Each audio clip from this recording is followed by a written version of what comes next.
How's it going, my WBE people? Dr. Slacking, the Slacking Doctor, back with the weekly recap for the Shield division of the WBE, and once again I am joined by a very special guest.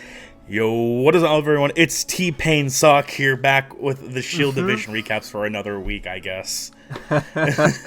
T-Pain Sock, my favorite kind of T-Pain. It was great. Shoutouts to Bill Standish for that. Yep, shout out to him for only the analysts will get this joke. I think only the recap analysts will get this joke. But probably, yeah. But we enjoyed it. Yeah, I'm back here with another week for the Shield recap, guys. And while I'm at it, I'm already speaking here. Be sure to go follow the Pokemon WBE Twitter at Pokemon WBE. That way you can get updated with anything and everything going on in the Pokemon world, or with anything in the WBE verse. Because Season 4 is going to come on up, and we're probably going to need some more analysts. So you never know, I may be asking. And while we're at it, go pick yourself up a shirt because you're going to look beautiful in it. The Own It shop is linked down below. You can go get your favorite coach's logo on a t-shirt in any variety of colors, or you can just go get a generic WBE one like me and rock it and look pretty cool. Oh man, you should do this for a living. That was phenomenal. I mean, I'm so impressed. It's like it's my job. It's almost so impressive. Is there anything else that we need to plug, or is that everything? Be sure to go follow all the analysts on Twitter. Perfect. I need all of the Twitter followers. I love this. I love how on it you are with this. That's fantastic. And I should apologize, guys, in case you can't tell by my voice. I am pretty sick right now. Sork has been very kind and let me go and make myself a hot drink. So hopefully I won't be sneezing and coughing throughout this. But I apologize if I sound a little bit run down. But one thing to pick up my spirits is that we have a pretty funny, pretty entertaining semi-final game here to talk about between the Florida Gators and its Gator and Envy and his San Diego Chimchargers. Do you want to run them through the teams that were brought? Yeah. So let's start with Envy's team and his San Diego Chimchargers. Lord Envy brought Rotom, Dugtrio, Mega Sceptile, Registeel, Victini, and Azumarill, while Gator brought memes such as Zeraora, Mega Heracross, Donphan, Kangaskhan, Archeops, and Heatran. Yeah, that's right, and exactly as you alluded to there, Gators, I guess the Pokemon themselves aren't memes, but he brought only 2 offensive moves on every Pokemon, I think was it. I think he had some setup moves like Bulk Up and Rock Polish, but only ran 2 offensive moves on every Pokemon, which in a semi-final game probably isn't the best prep. I do understand his thinking because he did beat Envy with six choice runs in the regular season, and he said it in his commentary to the point where like he isn't going to be clicking more than 2 moves honestly with his Pokemon here, so why bring more? However, you know what you can run? You can rub Sub or Toxic or Protect smiley face. Yep, and even just extra coverage.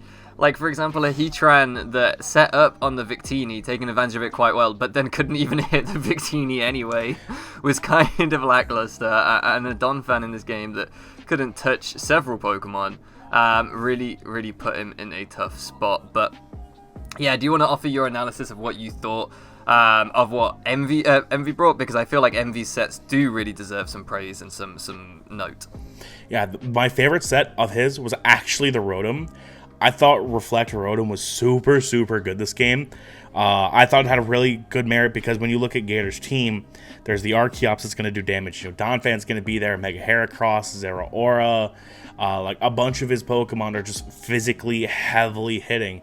And so it was great prep to see Reflect because looking at Envy's side, he does not like it. And in the game, it showed actually because the Reflect saved the Azumarill's life because Gator clicked Plasma Fists against the Azumarill trying to get damage on it, and the Azumarill lived because of it. So if that Reflect wasn't up, that game changes the dynamic completely. Yeah, I completely agree. Rotom being a very kind of low-tier mon in the draft format isn't something that you always see get drafted, let alone used well, but Envy has brought it a bunch this season, and has got a lot of viability out of its kind of niche support move pool. And this game, as you said, bringing the screen, bringing the Reflect, when the only thing that looked likely to be special on Gator's team was the Heatran, maybe a mixed Zeraora, but otherwise only really the Heatran, did mean that Envy was able to get a lot of usage out of that Azumarill. Like you said, he basically forced Zeraora to stay in a Plasma Fist because he had to fear the Belly Drum. Having seen the Z, it could easily have been like a Z Belly Drum set, something like that. So he had to go for the Plasma Fist to get damage. And by forcing that, he was able to actually reveal the Farium Z, play rough, Twinkle Tackle, and just knock out the Zeraora. And then also get some good chip off on the Kangaskhan. So that screen just really put Envy on the front foot early. Yeah, that boy got pushed. He got pushed off the screen, pushed off the side, pushed off his DS, pushed out of the league. Yep. Like, yep, really did. That Twinkle Tackle kind of represented the entire game. Azumarill just kind of coming up all fun, having fun, and then just yeet! Gator just got wrecked. You don't often see a power-up punch Twinkle Tackle at Azumarill. Even that was a pretty heat set. It was pretty spicy. It was pretty. I did enjoy that. One of the other things I thought was really, really cool, as we all saw the WinCon this week, is Registeel. Now, we see it got 3 kills. It did not toxic comment section. It ran rock polish. Don't let him polish the rock. Orlando will sweep you like I'm Mr. White. I have never seen. I've known people that have ran Rock Polish Registeel before. One of my friends did it once, and I think he got 1 KO maybe. But 3 KOs of Registeel mini sweep. Now, albeit against a little bit lackluster prep from Gator, but it was still a pretty fire set. And the Flash Cannon really being able to just 2-shot the Donphan, Oko the Archeops, and I think pick off the Mega Heracross it was at the end. Yep. Actually coming in so close. And had he got his weakness policy popped as well, like he expected from the Donphan, then he would have had even greater damage output. So, yeah, pretty spicy from Envy, but pretty effective in this game. Yeah, that was just words are hard, okay, but beating that Registeel set was even harder. Definitely. One of the things I do want to point out though was how good Special Mega Heracross is. Oh, really? Yes, don't you know it gets like the best in the game? I think it gets like Bug Buzz and Vacuum Wave and Hidden Power Ice. That's a great moveset for considering what Gator ran this week. Like, considering what he ran this week. I mean this all in jokes, but Gator honestly did not prep the best he could. You bring those extra moves just in case. Moves like Protect is something that I've had a lot of success with recently. So if like I have 3 moves and I don't know what to bring for a 4th slot, I'll slot Protect in there just for scouting.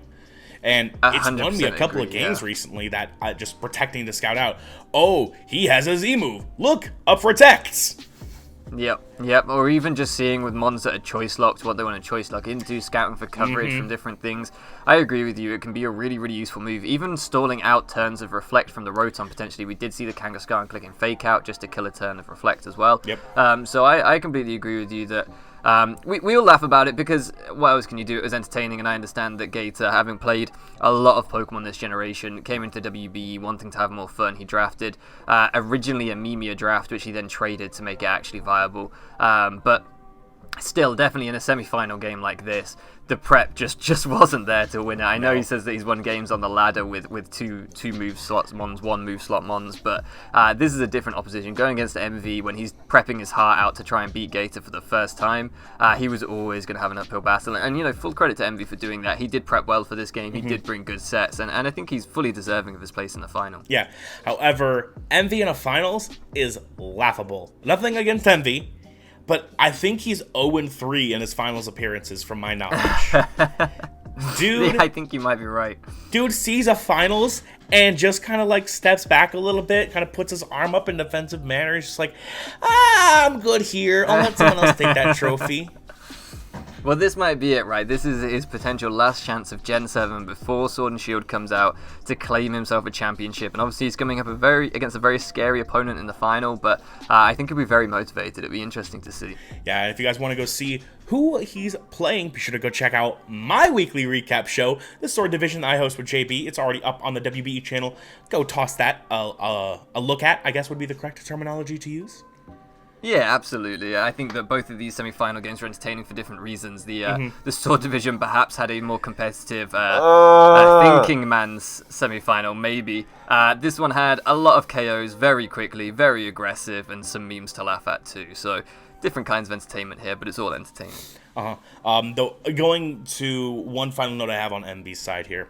I love how he did pop the Farium Z to kill the Zeraora, because looking at the rest of his team, his speed tiers are not there. Mega Sceptile had the ability to just do work, and the Registeel at +2 outsped everything from there.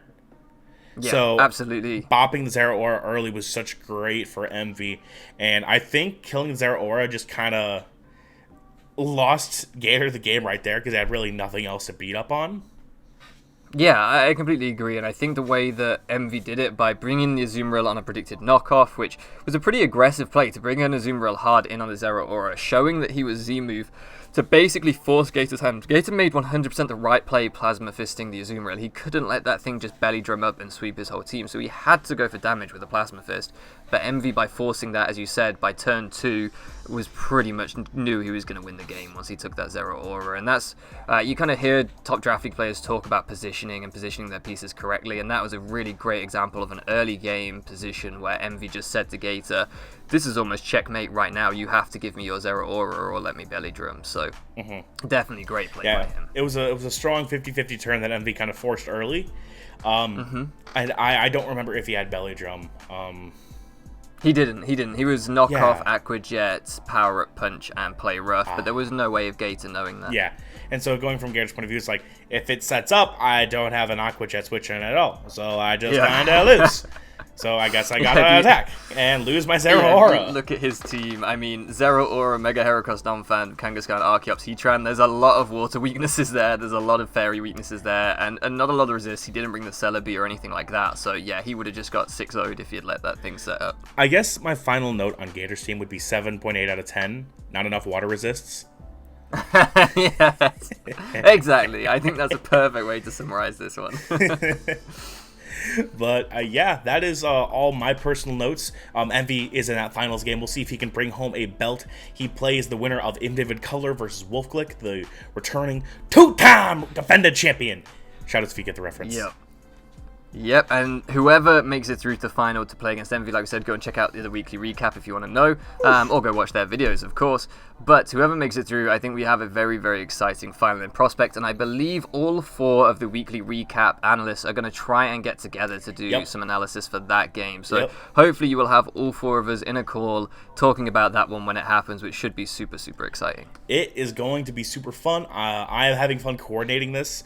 I hope you guys have all enjoyed all the weekly recaps we have done so far, because this is the last non-conjointed one. So if you guys have any advice, any feedback, leave them in the comment section of this video or in that Sword Division recap when you go watch it, if you haven't already. So just leave some feedback. Let us know what you liked. Let us know what you didn't like. Let us know how much you guys enjoyed Dr. Slacking and his giant eggness. Thank you.